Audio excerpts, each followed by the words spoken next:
Hello everyone, we are here approaching to Shefa Resort Residency. Ayan. So, we are going to the new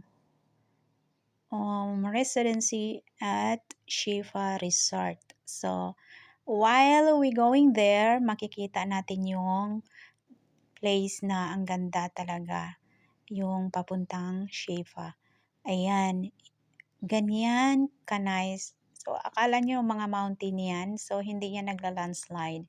So, yung mountain na yan ay talagang parang cement yan.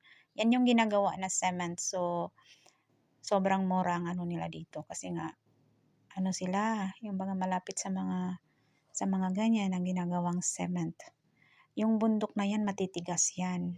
Kaya meron ding ano dyan, nagko-construct na para gagawing mga semento. Ayan. So, ang ganda, no? Akala mo volcan. Pero hindi. Talagang matigas. Yung first time ako dito sa Oman, takot ako magbiyahe kasi nga baka madaganan kami ng mountain na yan habang nasa road. Kaso lang, sabi ng boss ko, hindi yan siya basta-basta mag-landslide kasi nga matigas yung mga bundok na yan. So, makikita natin na so far ay dumadaan tayo sa mga bundoking lugar. Kaya ayan. Pero maganda naman siya. Diba? Iba kakaiba yung color ng bundok nila. Red.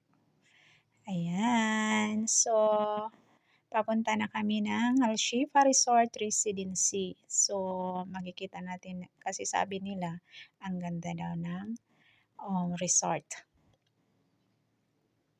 So, dagdag ano na naman tayo ngayon, work. Kasi nga, may bago na naman silang residency resort at Shifa. So,